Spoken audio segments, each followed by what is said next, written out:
আজকে কথা বলবো Upwork এ কভার লেটার লেখার টিপস নিয়ে। Upwork এ কিভাবে কভার লেটার লিখলে ভালো হয়? আমি ৩ টা টিপসের কথা বলবো। এইভাবে যদি আপনি কভার লেটার লেখেন, আই হোপ যে আপনি ক্লায়েন্টকে বেশি ইউজ করতে পারবেন। ফার্স্ট পয়েন্ট হচ্ছে আপনি ক্লায়েন্টকে বলবেন যে, "আমি তোমার ফুল জব ডেসক্রিপশনটা পড়েছি।" অনেক ক্লায়েন্টই কনফিউজ থাকে, ও কি আমার ফুল জব ডেসক্রিপশনটা পড়ছে? আপনি এটা ফার্স্ট এ ক্লিয়ার করে দিবেন, "হ্যাঁ, আমি তোমার ফুল জব ডেসক্রিপশন পড়েছি।"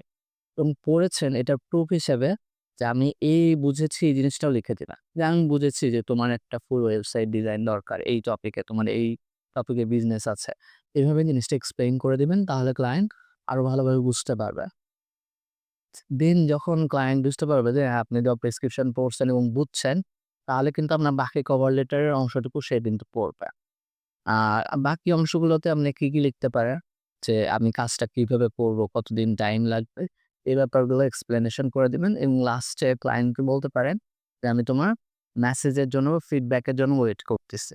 তাহলে ক্লায়েন্ট অবশ্যই ফরমাল হলে তারা আসলে আপনার সাথে অবশ্যই কনট্যাক্ট করবে। এমনকি জব না দিলেও আপনাকে কনট্যাক্ট করে বলবে যে, "আমি আসলে অন্য কাউকে হায়ার করেছি।" বাট এটা আসলে বেটার। তো এইভাবে আপনারা যদি কভার লেটার লেখেন, আই হোপ যে আপনি ইজিলি জব পাবেন। Thank you.